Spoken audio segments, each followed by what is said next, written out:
Hoje nós vamos compartilhar da palavra, irmãos, que é desafios de uma nova geração. Como se posicionar?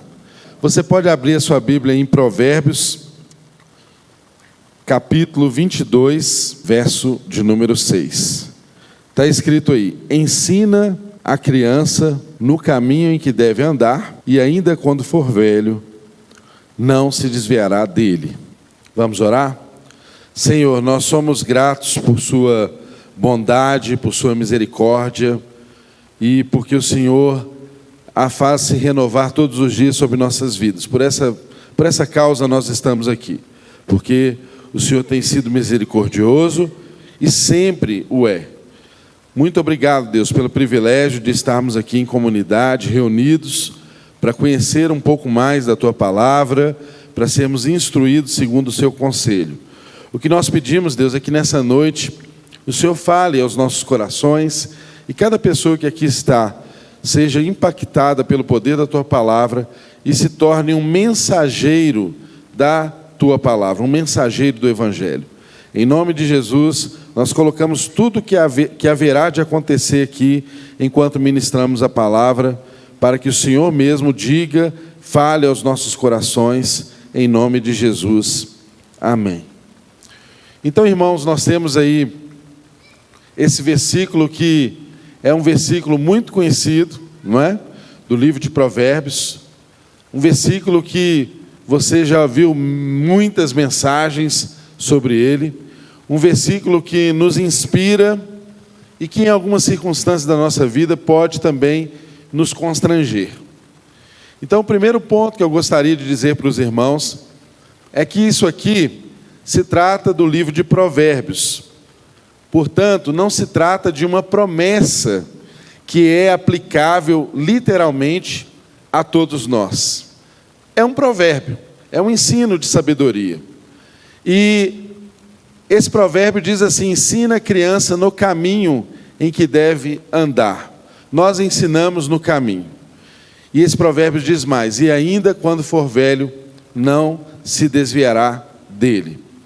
Muitos pais empregam o melhor de sua juventude enquanto pais, o melhor do seu tempo, o melhor dos seus recursos, e nem sempre o resultado é de um filho, ao se tornar maior, responsável, dono do seu caminho, ele fazer as escolhas que os pais esperam que eles façam.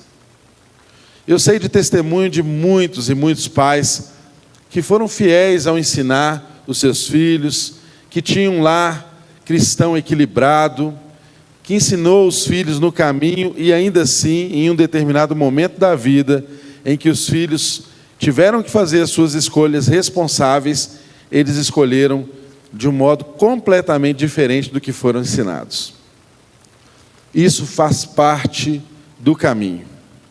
Isso faz parte da vida cristã. Isso pode acontecer com qualquer um de nós.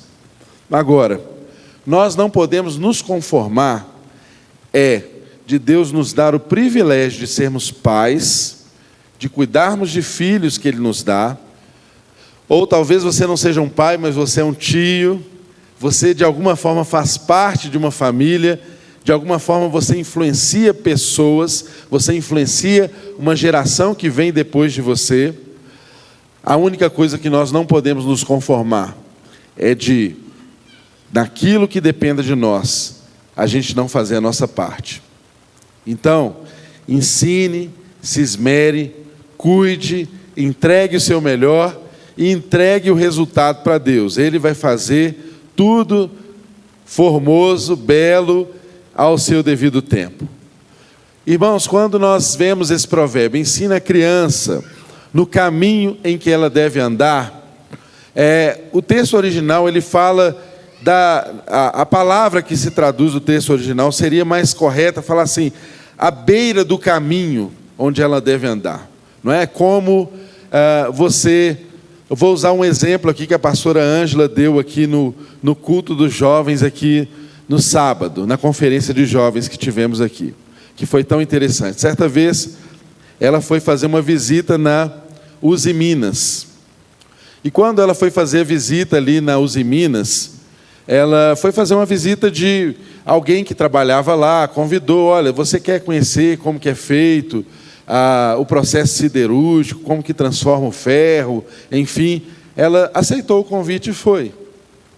Quando ela chegou lá, eles deram para ela um capacete, deram para ela um óculos, aqueles óculos de acrílico, deram para ela proteção e ensinaram ela, falou assim, olha, para você andar aqui dentro e não correr risco de um acidente fatal, nós temos aqui a sinalização, você sempre deve andar dentro dessa linha, você nunca deve ultrapassar essa linha, porque se você sair fora dessa linha, há um risco de um acidente fatal. E ela então colocou os equipamentos e foi andando sempre na linha, para que acidente nenhum acontecesse. E ali ela pôde conhecer todo o pátio, todo o processo siderúrgico, ver o ferro sendo transformado em larva, né, para formar o gusa. E, enfim, não houve nenhuma intercorrência. Aquela visita se tornou bem sucedida, ela teve o conhecimento, ela saiu dali acrescentada pelo conhecimento que aquilo ali promoveu a ela, e deu tudo certo. Mas algo que me chamou a atenção nesse exemplo foi que ela teve um capacete que ela teve que colocar para se proteger. E ela teve que colocar um óculos também para se proteger. Ela precisou andar no caminho para que nada ocorresse de mal. Assim é na nossa vida. Nós precisamos ser ensinados sobre isso. Nossos filhos precisam entender que há uma linha que deve ser seguida. Eles precisam receber um capacete para protegê-los.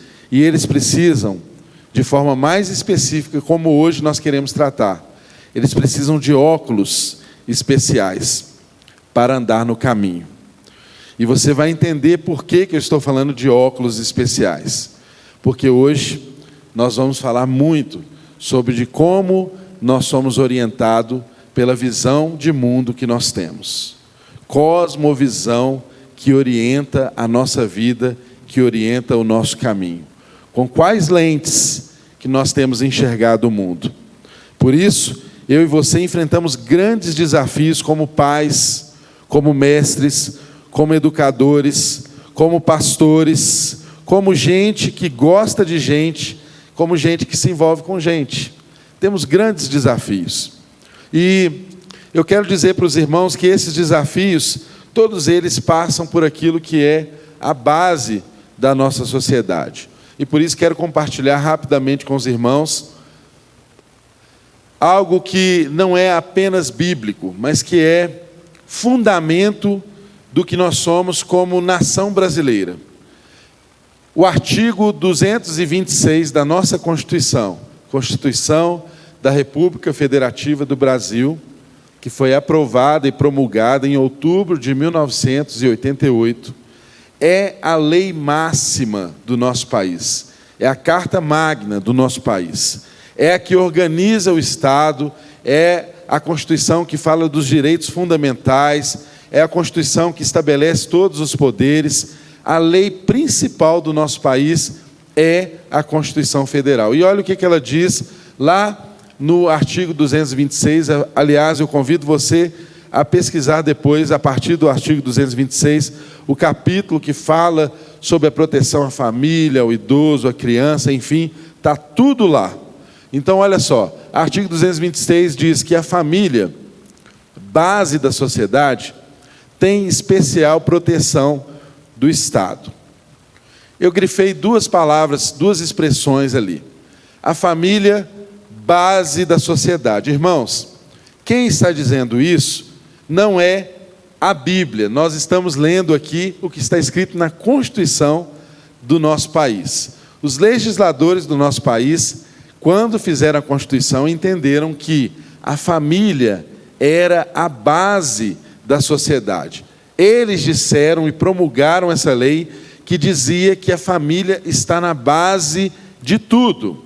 E mais do que isso, que ela tem especial proteção do Estado. O que isso quer dizer, irmãos? O Estado, ele não cria modelos e formatos de família. O Estado protege uma instituição que é antecedente a ele. A família é uma instituição mais antiga que o próprio Estado. E o Estado só existe por causa da formação das famílias.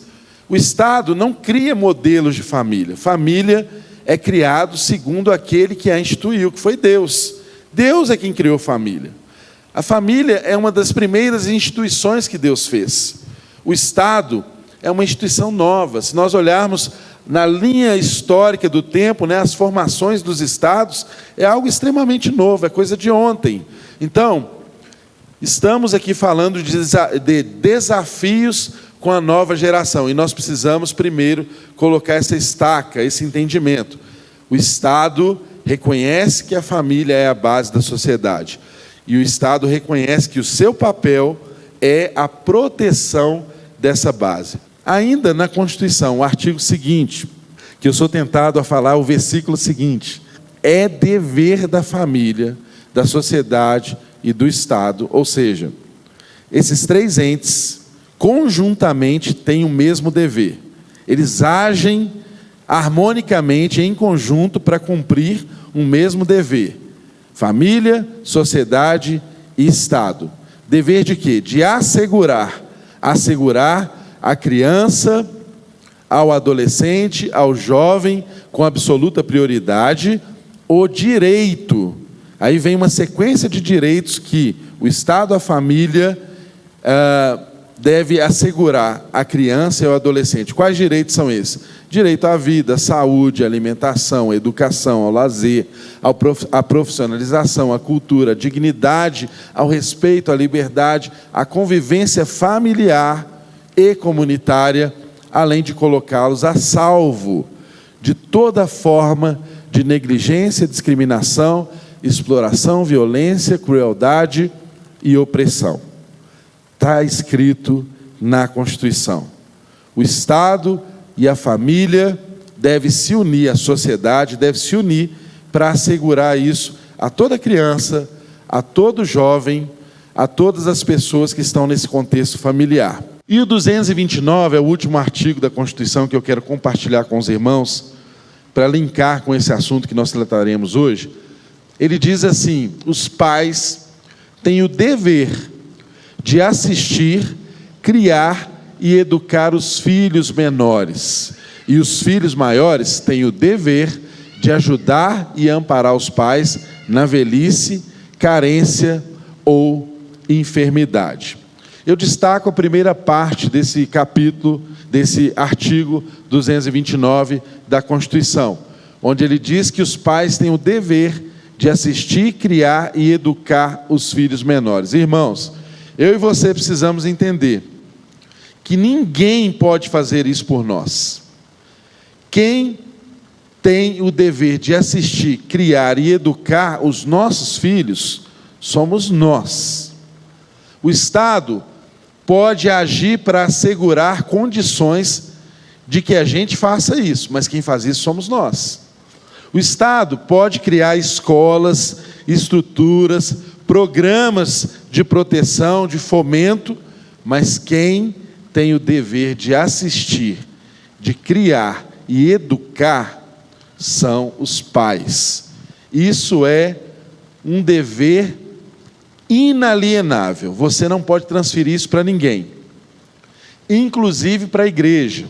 Você não pode transferir esse dever para a igreja, inclusive para a escola. Você não pode transferir esse seu dever para a escola. Criança, os filhos são ensinados através dos seus pais. Família é uma instituição estabelecida por Deus e apenas reconhecida na nossa formação do Estado. O Estado não tem o poder de dizer o que é família. O Estado não tem o poder de dizer a você o que é criar filhos, quais valores que serão incutidos no meu filho, no seu filho. O Estado não pode se meter aí. Mas uma coisa é uma verdade absoluta, irmãos. Todo espaço que nós não ocuparmos vai ser ocupado por alguém. Não tenha dúvida. Todas as vezes que eu sou um pai omisso, alguém vai doutrinar o meu filho naquilo que eu fui omisso e deveria ter ensinado. A maioria de nós temos a experiência terrível de sermos educados em várias áreas da nossa vida, não pelos nossos pais. Muitos de nós aprendemos sobre sexualidade, muitos de nós somos introduzidos na vida sexual, talvez por pessoas estranhas, talvez por situações tão marcantes e tão destrutivas para nós, porque não tivemos, talvez, pais que fossem responsáveis no seu dever de assistir, no seu dever de criar, no seu dever de educar filhos. E por isso, irmãos, nós estamos aqui hoje para compartilhar com cada um de vocês, crendo que essa mensagem pode alcançar muitas e muitas famílias, muitas e muitas pessoas, assim como fizemos pela manhã. Nós desejamos compartilhar com os irmãos aquilo que entendemos que é o dever de ser igreja. Todas as vezes que as famílias e as igrejas se unem no mesmo propósito, essa unidade se torna extremamente poderosa, extremamente eficaz, extremamente instrutiva, extremamente formadora. E é por isso que eu quero convidar alguns irmãos, porque nós cremos que na multidão de conselhos há sabedoria, está escrito na palavra de Deus. Então eu quero convidar aqui, e quero que vocês recebam com coração aberto, irmãos que vão compartilhar experiências conosco, acerca desses assuntos que são tão desafiadores para nós, para todo cristão, para todos os pais, para todas as famílias aqui representadas, que é acerca de desafios que nós enfrentamos de um modo especial nessa nova geração. Então, eu chamo para compor aqui comigo essa sala de conversa, a Elisa, o professor Maurício, a Lorena Jafar, e eles vão se encarregar de se apresentar aos nossos irmãos aqui, para termos essa conversa boa. Então nós vamos começar aqui pela própria Lorena se apresentando, aos irmãos, e dando sequência aqui para a gente tratar desse assunto importante aqui hoje. Fique à vontade, Lorena. Boa noite, meu nome é Lorena, eu sou mãe de 2 filhas, avó de 2 netinhos lindos, sou pedagoga, diretora do Instituto Atos Mineirão, aqui da igreja, e já atuo na área da educação há 44 anos. Comecei bem bebezinha, Então, e eu fico muito feliz de poder estar aqui essa noite, compartilhar um pouquinho com vocês do que tem sido a nossa experiência, como educadores, principalmente diante desses desafios tão grandes que estão surgindo agora nessa nova geração. Boa noite, irmãos. Eu sou Elisa. E aí eu costumo brincar falando que, primeiro, antes de falar qual especialização eu tenho, eu falo que eu sou mãe, porque eu faço parte de um ministério que é o Pais em Oração. E aí, quando eu falo para você que eu sou mãe, eu fico mais próxima, porque aí você vai entender que eu sei o que você passa, porque se eu não passei, eu vou passar. Eu tenho especialização em Ministério Infantil e Adolescentes e faço parte do Ministério Pais em Oração, aqui da nossa igreja, que tem como objetivo levar informação aos pais e orar junto com os pais através dessas informações. Boa noite, eu sou o professor Maurício, o pessoal me conhece mais como professor Maurício, em todos os lugares que eu vou. Eu trabalho no Estado, sou funcionário do Estado, e muitos anos também nas escolas particulares, e uma experiência muito boa. E estou aqui no Cosmo Kids, na igreja, sou psicopedagogo, historiador, e acredito que podemos acrescentar muito na vida das pessoas. Bom, gente, é um privilégio estar aqui com vocês, junto com a igreja, e nós queremos falar aqui dos desafios, começando por um desafio que é algo muito presente, que gera muitas dúvidas nos pais, de como que lidam com situações relacionadas à educação sexual. Como é que você descreveria isso para nós, Elisa? Como é que você descreve a situação de orientação sexual, de identidade? É interessante que os pais entendam que há uma diferença entre educação sexual e orientação sexual. A escola, ela tem o papel de trazer uma educação sexual que é baseada no quê? Que vocês devem ter feito aula de ciências na escola e vai lembrar que a gente aprendia as partes do corpo, a tomar banho, a cortar a unha, não era assim? A ir para a escola com o cabelo penteado, ensinar sobre os sentimentos. A escola, ela pode e deve ensinar isso. E até mesmo a prevenção contra o abuso, porque o abuso sexual muitas vezes acontece em casa. Então, a escola é esse agente que pode ensinar o que pode, o que não pode, para que a criança consiga falar que ela está passando por alguma coisa. Essa é a educação sexual que a escola deve dar às crianças. Mas existe uma educação sexual que aí vai entrar na orientação sexual, que ela deve ser dada pela família, porque a orientação sexual ela depende do contexto onde a criança está vivendo, qual é a crença dos seus pais, como eles são ensinados em casa. E essa orientação sexual ela tem sido dada nas escolas, e de uma forma diferente. Nós vemos hoje que até as nomenclaturas estão sendo mudadas. Antes era opção sexual. E aí, quando a gente pensava em opção, você pensa o quê? Que a pessoa escolhe. Só que aí, o que eles fizeram? Não, nós vamos mudar essa palavra. Vai ser orientação. Porque se eu defendo que se nasce dessa forma, a pessoa não escolheu, então não é uma opção. Então, mudou-se o nome para orientação sexual. E aí, dentro da orientação sexual, vai ter um monte de nome que nós não conhecemos e nós precisamos conhecer para falar sobre eles. Então, a gente vai ter o heterossexual, que é o homem ou a mulher que tem atração pelo sexo oposto. Nós vamos ter os homossexuais, que aí vai ser gays e lésbicas, bissexuais, que é quem tem interesse ou tem essa orientação sexual por ambos os sexos, né? Tanto por homem ou por mulher. E nós vamos ter também os assexual, que são aqueles que não têm desejos sexuais por parceiros, mas se relacionam, namoram, casam, mas não têm relação sexual. E aí, por último, a gente vai ter o pansexual, que é aquelas pessoas que não definem e não escolhem o parceiro baseado no gênero que ele tem. Então, tanto faz ser homem ou ser mulher ou ser um objeto, não faz diferença para eles. Eles têm atração sexual por qualquer coisa. Esses vai ser o pansexual. E aí nós vamos ter ainda os transgêneros. E dentro dos transgêneros nós vamos ter os travestis e os drag queens e os trans. Que vai ser a diferença é quem? O drag queen é aqueles que se vestem para fazer apresentações.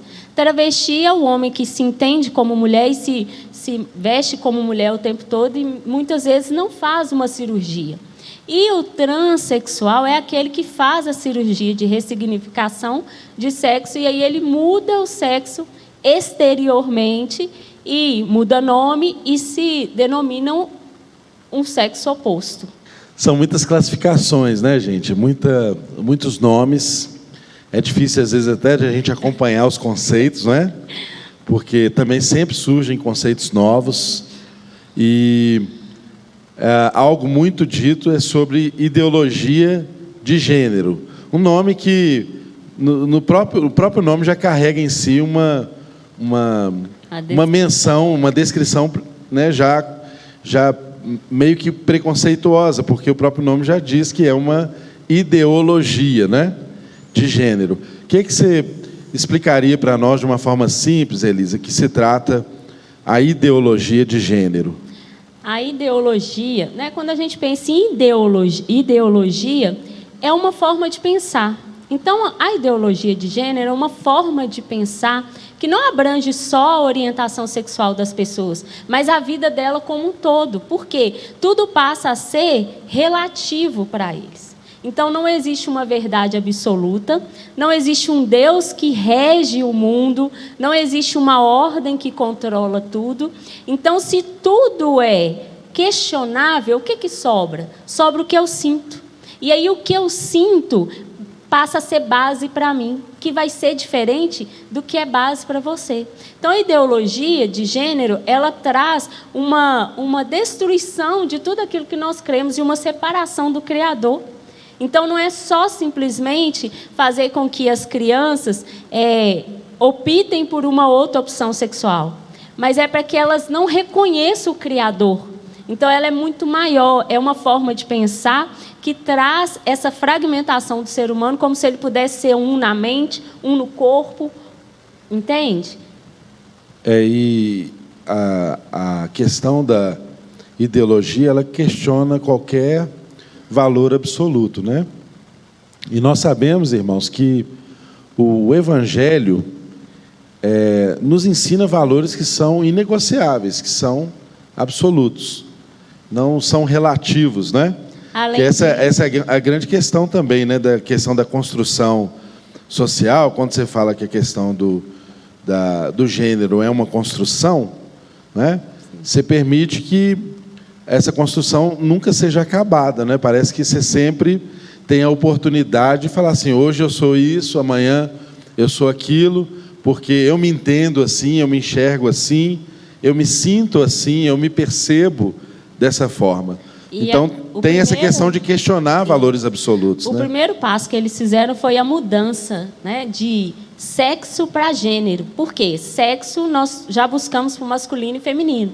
E o gênero entra nisso. Então, por isso que tem na nomenclatura lá o mais. Porque aí pode ser qualquer coisa além disso. Hoje eu vi saindo aqui de manhã, eu vi uma postagem de uns pais que eu acho que cabe muito bem nesse caso. Eles fizeram, vocês já devem ter visto o chá revelação, né? Que os pais fazem o chá para revelar o sexo do bebê. E aí me chamou a atenção, porque era de um filho de 17 anos. E aí eles fizeram um chá revelação de um filho de 17 anos e escreveu assim: nós estamos fazendo esse chá porque nós erramos há 17 anos atrás. Porque nós fizemos um chá e avisamos a vocês que nós teríamos uma menina baseada em características biológicas. Características. Então, a ideologia coloca a biologia, a genética, como uma característica. Então, eles apresentaram para a sociedade um filho de 17 anos que antes era uma menina e passou a ser um menino. Então, é como se a genética, o cromossomo, tudo estivesse errado. E só a forma como ele entendeu é base. Então, não tem ciência, não tem biologia, não tem nada. Inclusive, pode ser que depois faça um novo chá, né? Porque depois essa pessoa pode, daqui a alguns anos, se entender com outra percepção. E, de fato, essa questão de não ser um valor absoluto deixa sempre a janela aberta. Como a pessoa se percebe, como ela se entende, como ela se sente.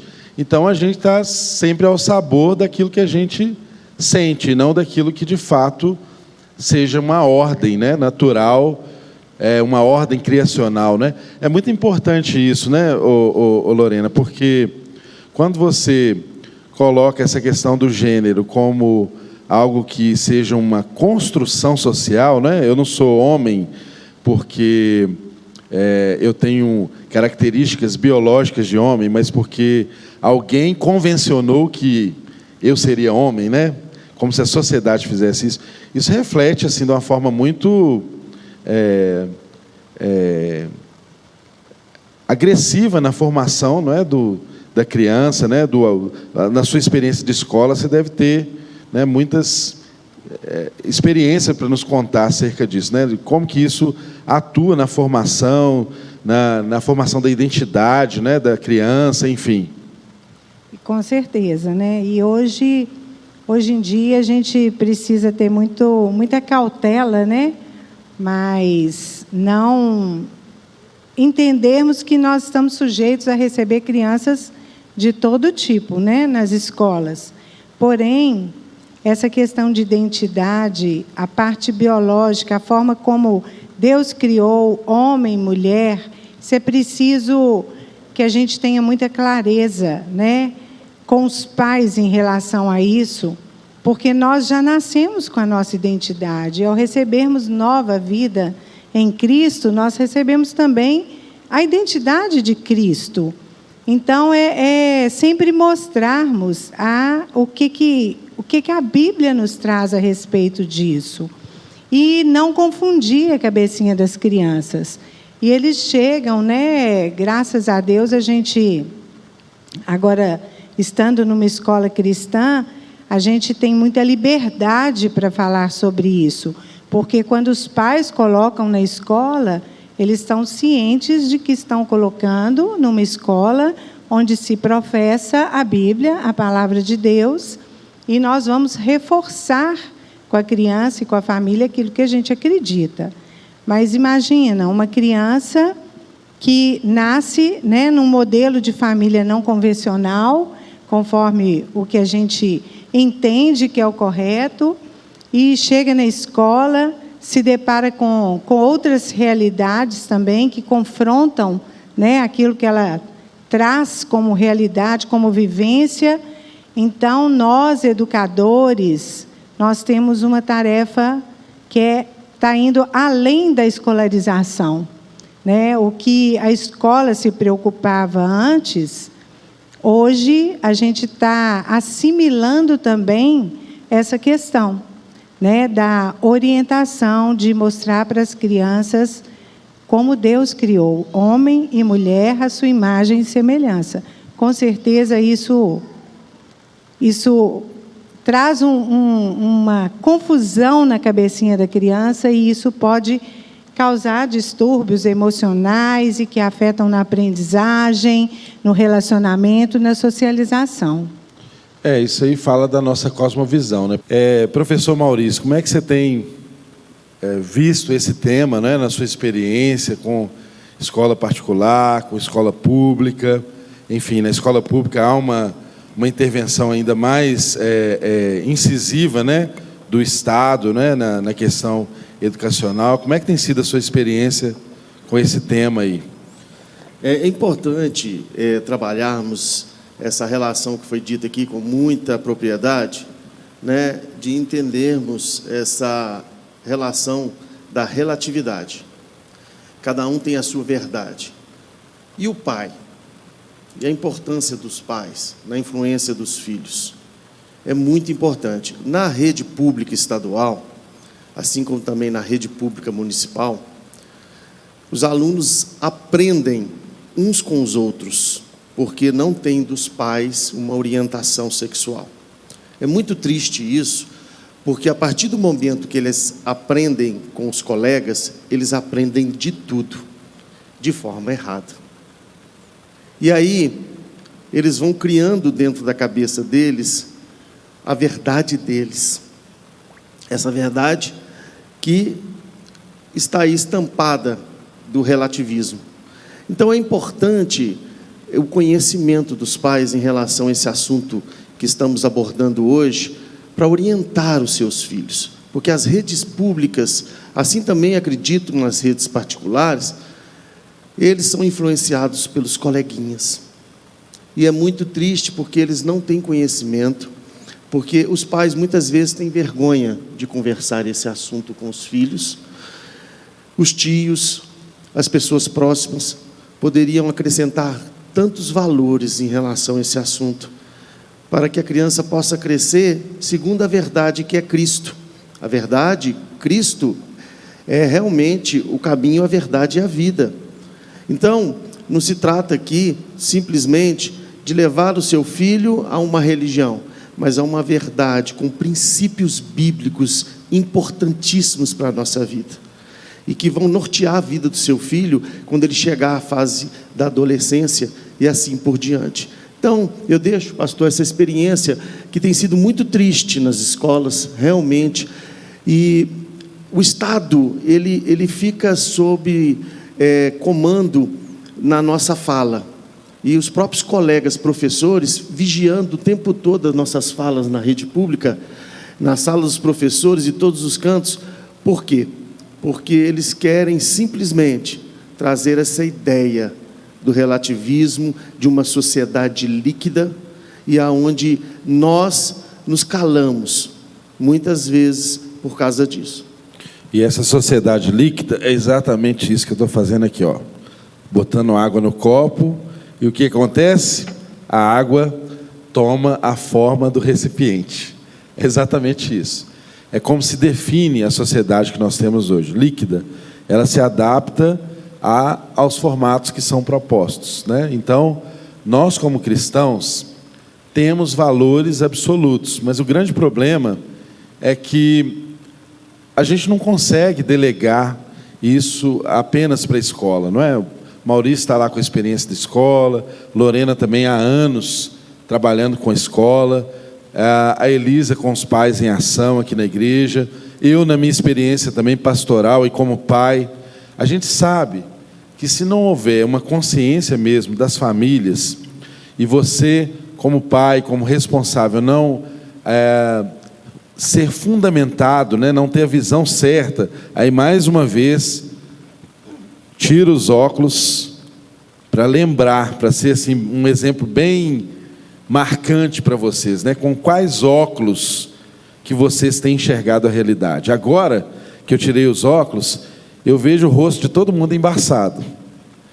Quando eu coloco os óculos, eu consigo ver os detalhes do rostinho de cada pessoa que está aqui nesse ambiente. Os óculos que eu digo aqui são a cosmovisão, como que nós enxergamos o mundo, a partir de quais valores que eu e você enxergamos o mundo, porque é a partir dos valores que nós temos que nós ensinamos os nossos filhos. É a partir dos valores que o professor tem lá da escola, não é, Maurício? Que ele vai ensinar o seu filho. Então, se você não exercer aquele papel que nós dissemos lá no início, que a própria Constituição reconhece que é um dever dos pais, se você não ocupar esse lugar, alguém vai ocupar essa lacuna. E nem sempre essa pessoa, ou quase sempre essa pessoa, não usará o mesmo óculos que você usa. E aí a gente enfrenta tantas questões, não é? De filhos que na escola tem uma experiência, são uma pessoa e em casa outra, não é? Queria que a Lorena compartilhasse um pouco disso com a gente, né? Que é surpreendente até para os pais isso, né? Eu queria só abrir um parênteses, né? Em outra linguagem, aquilo que o senhor falou, a gente só pode dar o que a gente tem, né? Então, nós, pais, educadores, nós temos que nos munir de argumentos, de conhecimento da palavra, né? De hábitos cristãos, né? Para a gente ser exemplo para essa geração que está vindo aí, porque nós temos visto pais perdidos, sem saber para onde correr, né? Então, assim, pais que desprezam a verdade de Deus e têm tido uma mente reprovável. Então, lá em Romanos 12:2, fala, né, que não se amoldem ao padrão desse mundo, mas transformem-se pela renovação da sua mente, para que sejam capazes de experimentar e comprovar a boa, agradável e perfeita vontade de Deus. Então, nós temos que buscar essa mente, né, aprovada, uma mente renovada, todos os dias, nos alimentando da palavra, porque é o nosso manual de prática, é onde a gente vai poder recorrer em todo o tempo, sem chance de errar, né? E essas crianças, elas não estão recebendo isso em casa. Às vezes são muito cobradas, mas elas não estão tendo aqueles subsídios que precisam para que elas caminhem, né, nessa verdade.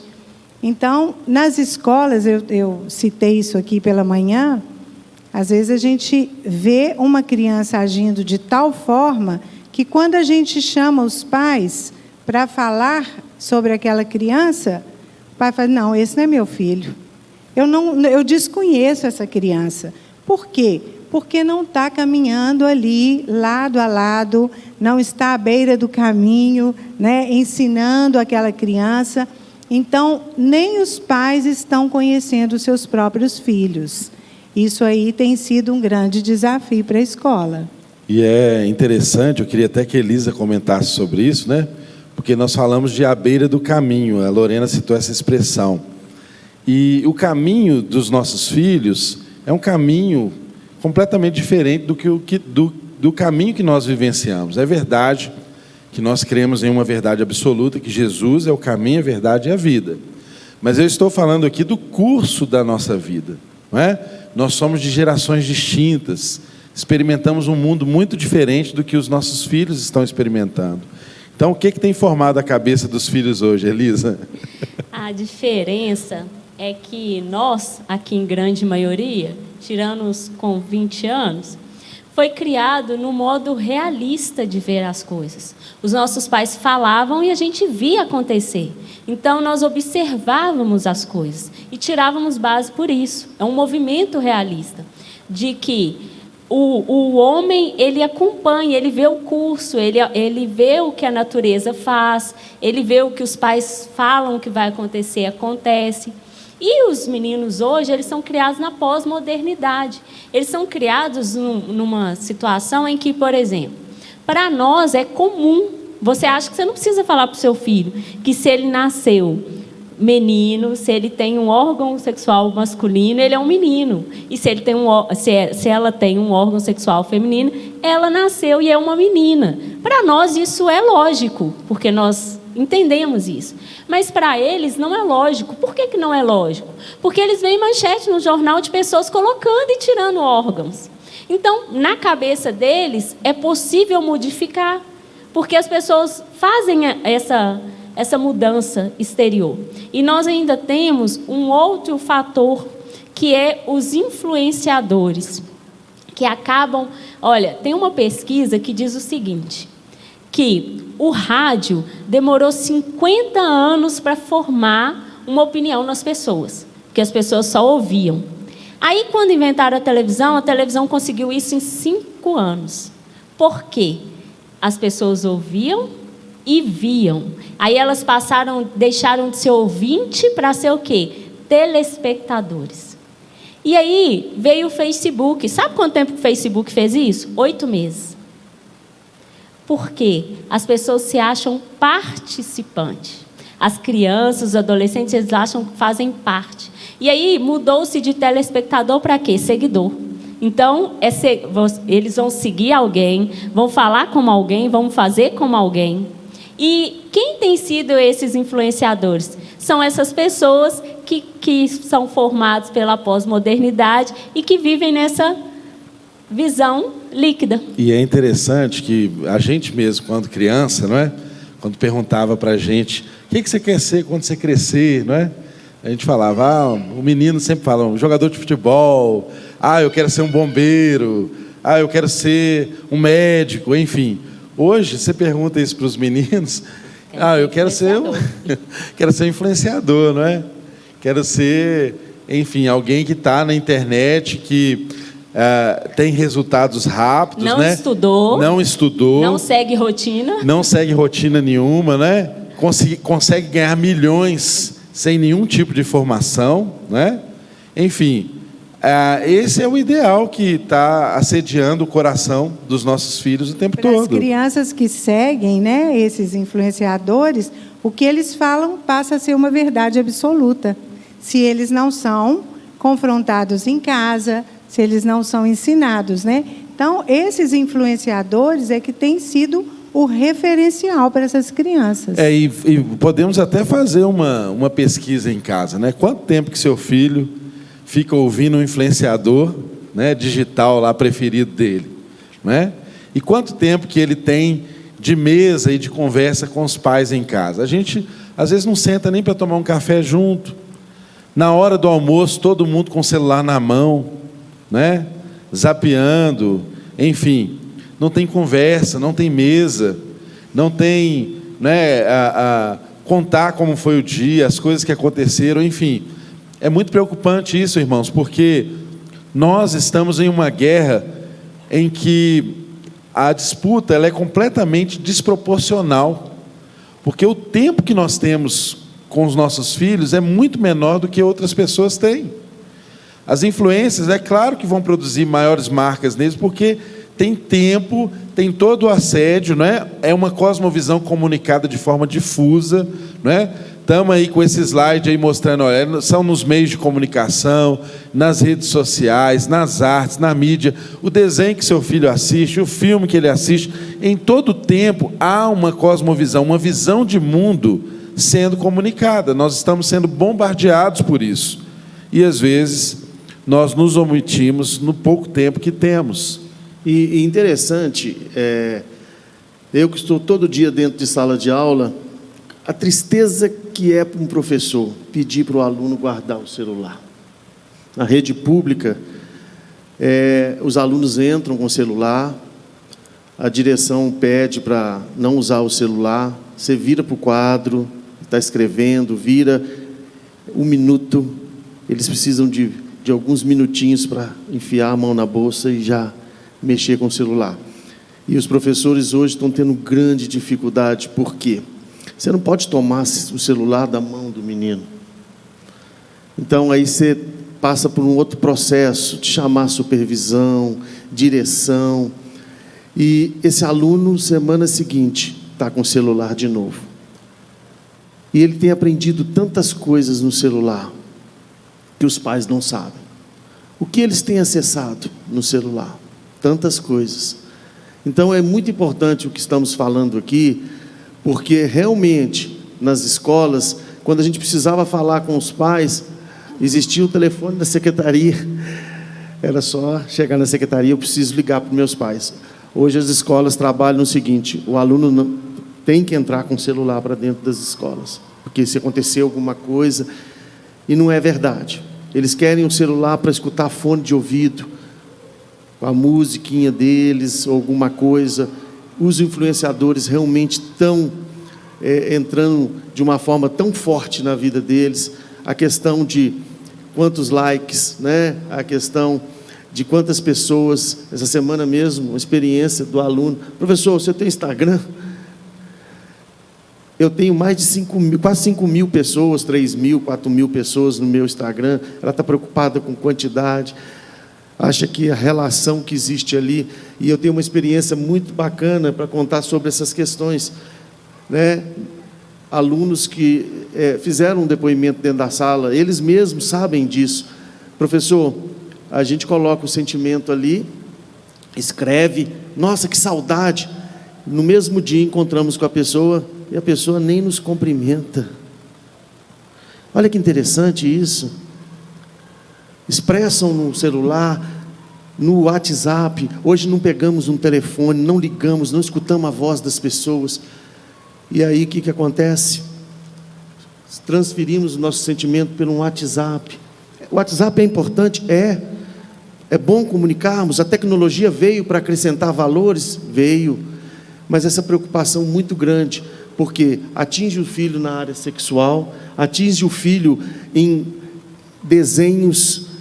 Essa semana nós tivemos experiência, acesso à pornografia. Acesso à pornografia. Tivemos experiência de um personagem que eu mesmo fiquei assim assustado. Tem vários personagens. Vocês talvez não tenham ouvido falar. A Lorena pode até falar mais sobre esse personagem. O Momo, né? Esse Momo já tem até mais tempo, né? Que surgiu, assim como outros, que nada mais é de um influenciador do que um influenciador mesmo, mas em forma de monstros, né, para assombrar as crianças e ao mesmo tempo desafiá-las. E hoje esses desafios têm levado à morte. A gente tem visto isso, né, na televisão, na mídia aí, crianças sendo desafiadas, e para provarem para os colegas que eles, né, dão conta que eles não fogem do desafio, eles se submetem a esse tipo de coisa e os pais não estão nem sabendo, e leva à morte, né? E essa semana nós tivemos aí o caso do desodorante, né? Foi. Caso... Isso aí a gente está tendo que ter muito cuidado, né, pastor? Porque a tecnologia veio para ficar. Nós não podemos ficar, né, alienados a isso, mas nós temos que buscar formas de usar essas tecnologias na escola, em casa, de tal forma que a gente consiga, né, canalizar pelo menos um pouco para o bem, né, para algo que vai ser benéfico para os nossos filhos, e que os pais consigam monitorar de alguma forma, porque está fugindo mesmo do alcance dos pais, das famílias, né? Está uma coisa assustadora. É interessante falar sobre o influenciador. Essa semana passada, tanto esse menino do incidente com o desodorante, quanto uma influenciadora famosa aí, que lançou um perfume e ela esgotou, ela vendeu 7 milhões desse perfume que as pessoas nem sentiram o cheiro. E ela falou, olha, eu vendi todos os perfumes sem as pessoas sentirem o cheiro. Então, não subestime a influência. Porque o que leva esse tanto de gente a comprar um perfume que eles nunca sentiram o cheiro e não sabem se vão gostar? Simplesmente porque leva o nome dela. Associam a imagem daquela influência. Olha, né? A influência nisso. E a gente não pode ignorar que essa geração está sendo formada por esse contexto, né? E quem tem mais tempo, mais influência, gera as maiores marcas. De fato, é isso que acontece. Então, irmãos, para vocês terem ideia, eu fiquei muito impressionado uma certa vez que o líder do Kids aqui da nossa igreja trouxe uma palavra aqui no culto, numa formatura do Kids, e ele diz assim, irmãos, seu filho, nós temos com ele no máximo 20 minutos no domingo. 20 minutos da concentração dele lá no Kids. Por quê? Tem momento de lanche, tem momento dele estar no entretenimento, porque isso é importante também. Tem o momento do ensino da palavra, mas criança dispersa. Então, imagina só, com todo o esmero, com toda a qualidade do trabalho, não consegue ter muito tempo da atenção do seu filho.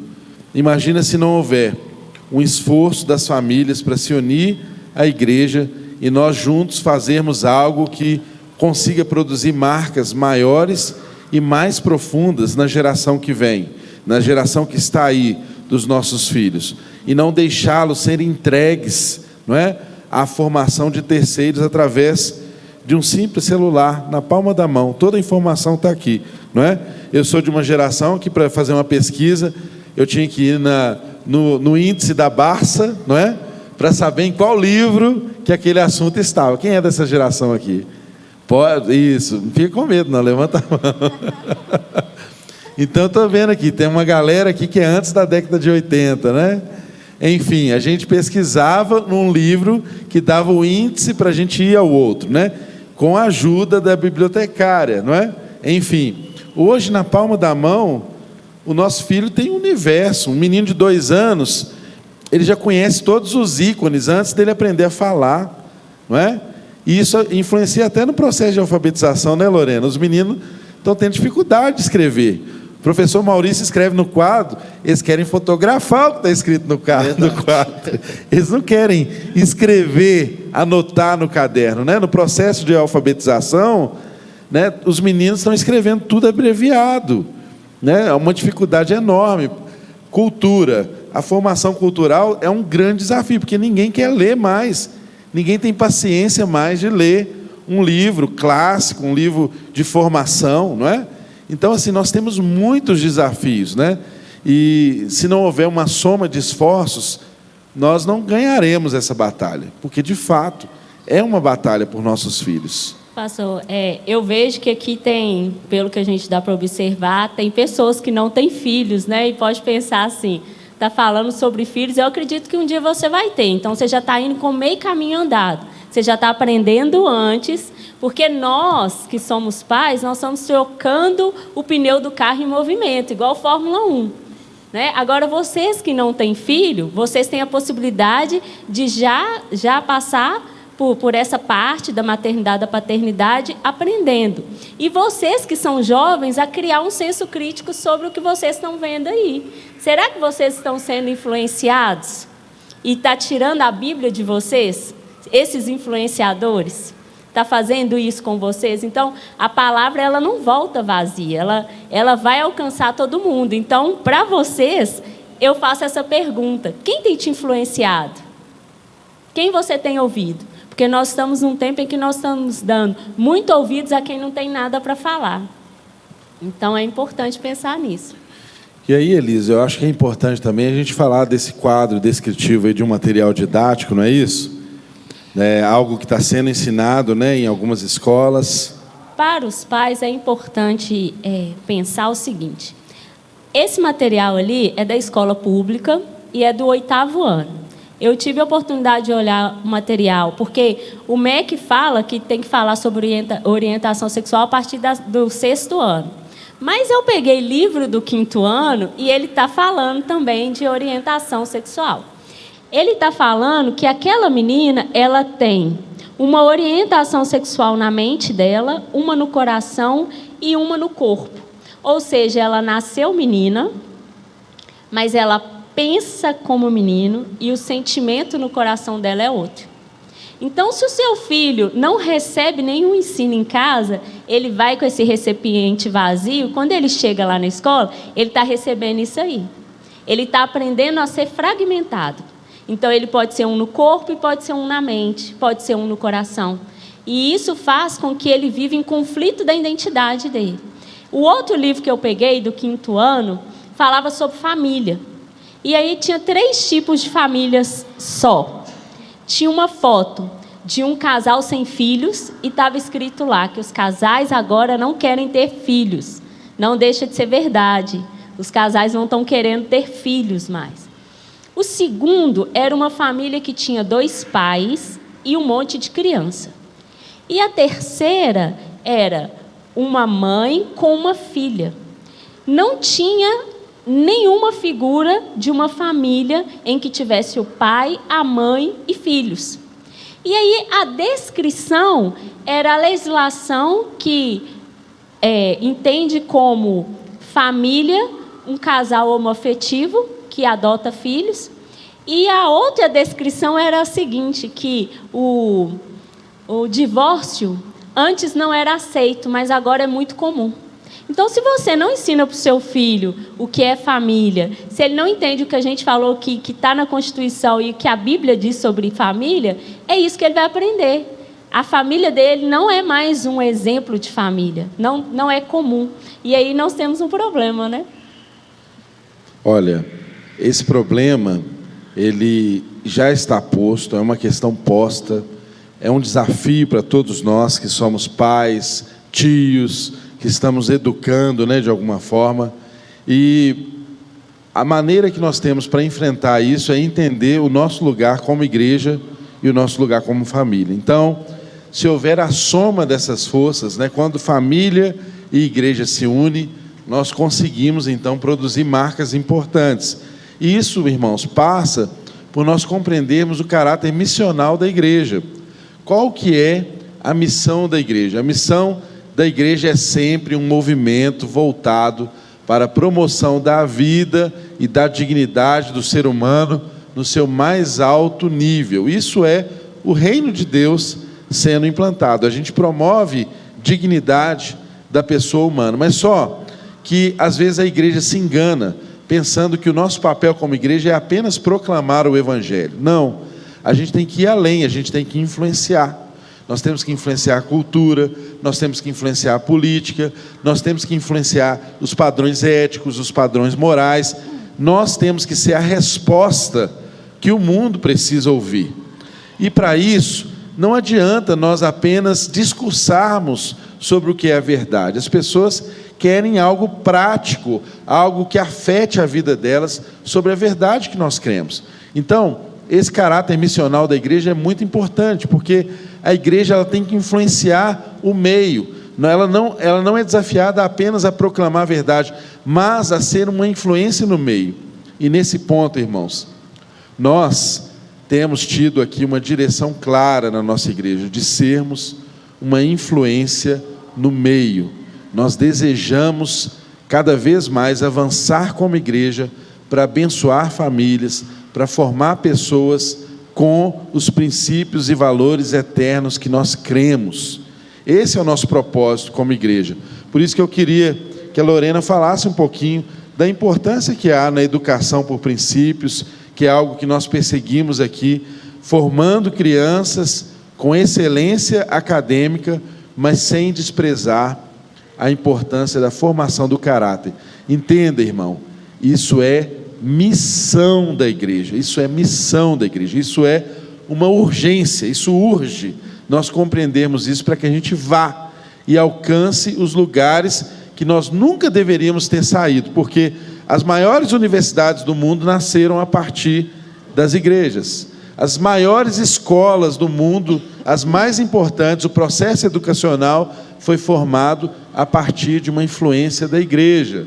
Você pega países inteiros que foram transformados porque a igreja resolveu deixar de apenas proclamar, resolveu influenciar a política, resolveu influenciar os processos educacionais, porque houve uma união entre igreja e família, e essa união é poderosa, é transformadora.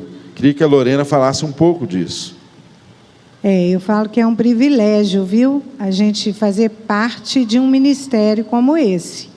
Porque a aliança de família, igreja e ainda uma instituição de ensino, como um braço da nossa igreja, uma missão, né, nossa como cristãos, e nós sermos instrumentos ali, plantados nessa instituição, isso é muito bom, né? Eu falo que eu agradeço a Deus essa oportunidade, porque nós falamos aqui de influenciadores, de mídia, de tecnologia, enfim.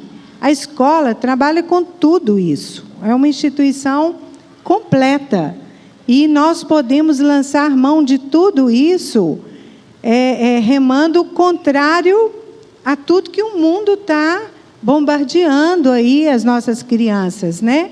E indo de encontro àquele propósito que Deus tem para cada família. E nós temos visto a diferença que a escola cristã, o ensino cristão, por princípios, faz na vida não só da criança que está inserida na escola, mas da família inteira. Porque nós ficamos diariamente 4 horas com essas crianças.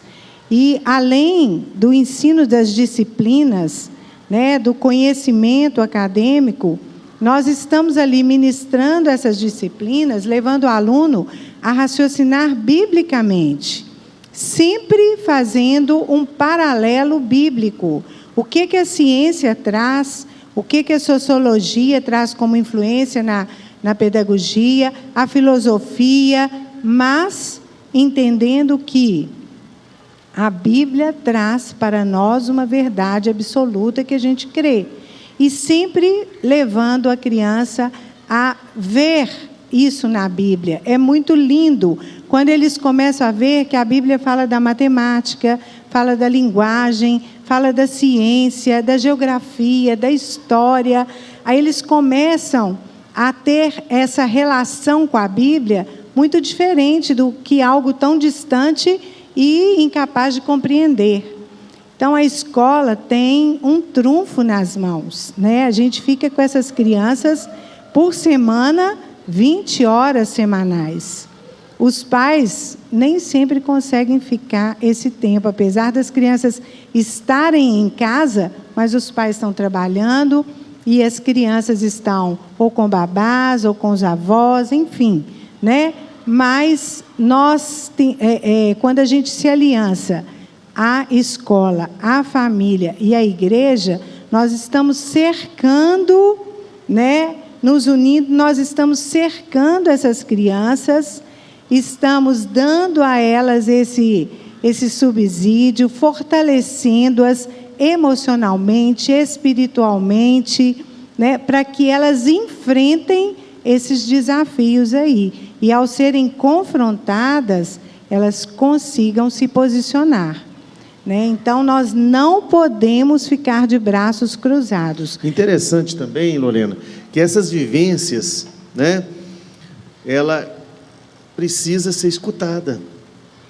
E aí é o nosso papel, não só como professor, como pai, como tio, como irmão. E essa vivência, essa criança, ela carrega essa vivência e ela quer desfrutar isso de alguma forma. E se muitas vezes a timidez ou alguma relação atrapalha ela de ter essa relação com você, cabe a nós perguntarmos: como que foi seu dia? Como que foi a aula de hoje? O que você aprendeu? O que você aprendeu na aula de matemática, de história? O que você aprendeu nisso, naquilo? E aí muitas vezes você vai ter uma surpresa. E você vai começar a vivenciar a vida das pessoas ao seu redor, porque essa missão integral que o pastor faz, isso é uma missão integral. No seu trabalho, em todos os lugares, nós estamos lidando sempre com pessoas, crianças o tempo inteiro, nossos familiares, né?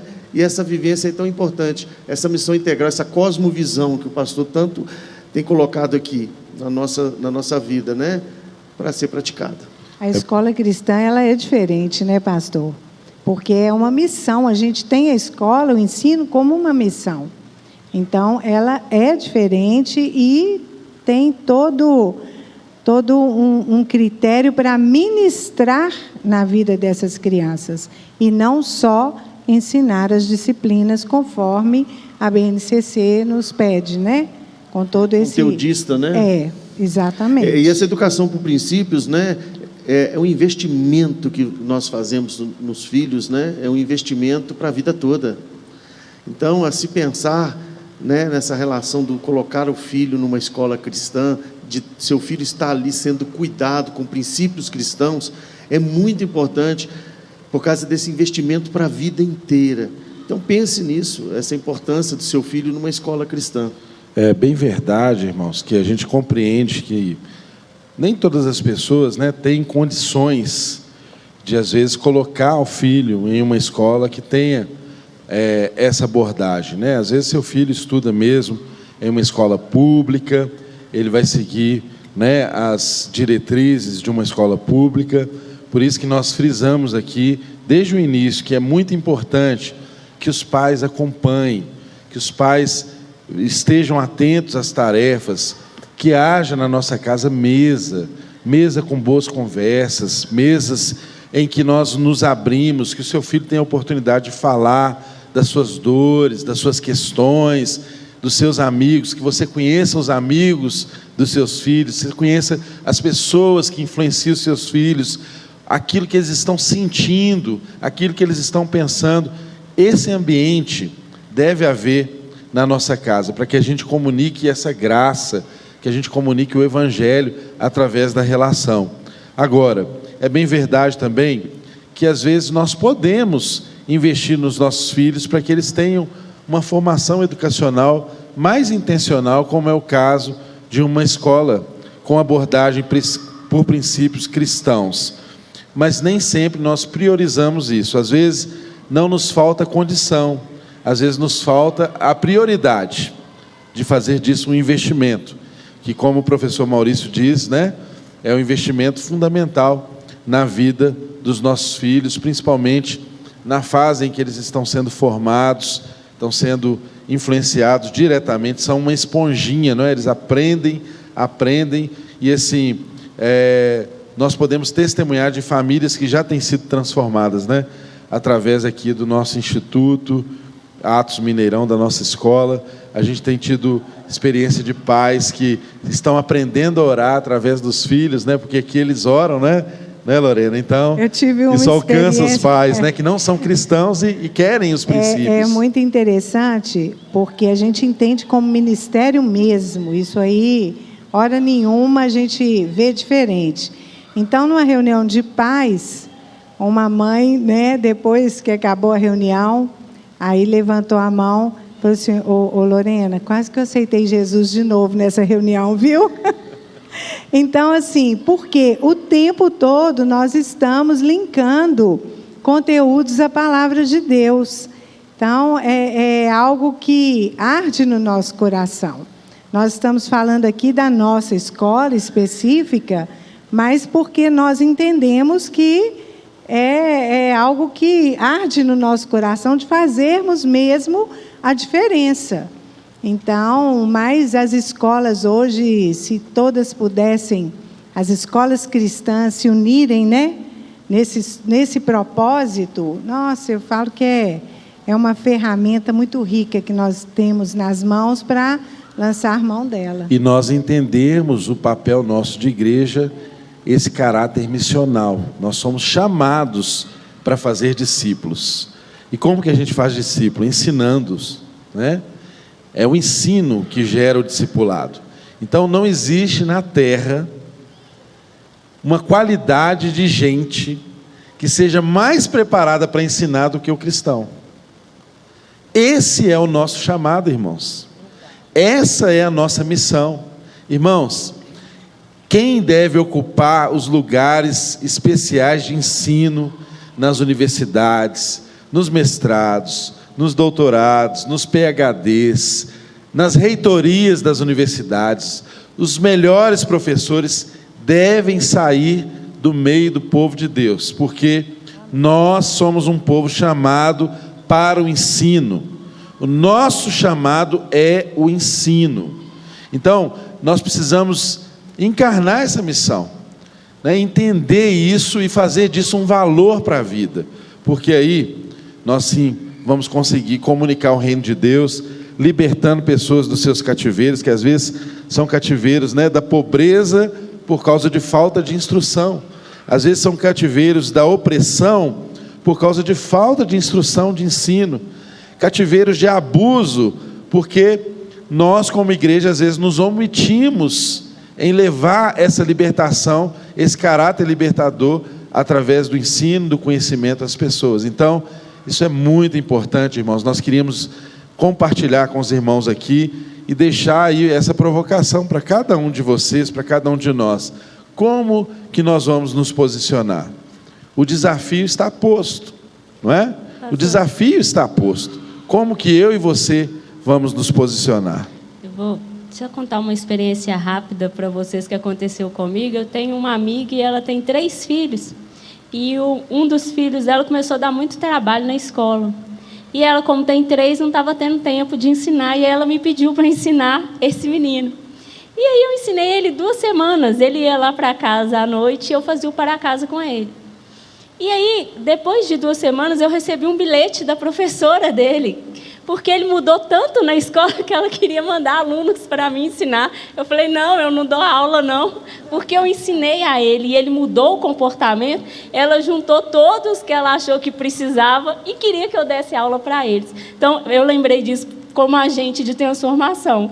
Eu ensinei 2 semanas para ele e ele mudou completamente na sala. Eu vou abrir esse parêntese aqui também, porque nós temos, além, né, da escola regular, nós temos o acompanhamento e reforço escolar, que nasceu no coração de Deus e depois no pastor, né? Ele teve muita vontade de acudir as famílias durante a pandemia, que estavam desesperadas com essas aulas online, e enfim, os meninos perdidos. E nós acolhemos essas crianças e como fez diferença na vida delas. E temos caminhado com elas até hoje, e os pais falando, é isso aí, né? Nós estamos dando toda a atenção, né, além do ensino, aquilo que as crianças precisam. O professor Maurício está aqui com a gente, né? E tem até o divã do professor Maurício, onde as crianças do acompanhamento e reforço escolar se colocam de tal forma para ele, abrindo o coração. E aí nós temos assim um momento muito rico para tratarmos essas crianças e ministrarmos na vida de cada uma delas. Então tem sido um trabalho maravilhoso também, viu, pastor? E muitas delas vieram no momento da pandemia, em que estava as aulas online, né? E as aulas voltaram ao normal e elas continuaram com a gente, porque os pais entenderam o valor disso. E olha, muitos, talvez a maioria, não é, Lorena?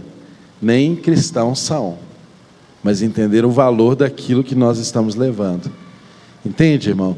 Então, assim, é um privilégio para nós. Nós falamos disso com muita alegria no coração, sabendo que é um privilégio fazer parte desse tempo, de estarmos aqui nesse tempo, fazendo com que nós podemos o melhor para alcançar as vidas, as famílias e ser uma igreja formadora. Amém?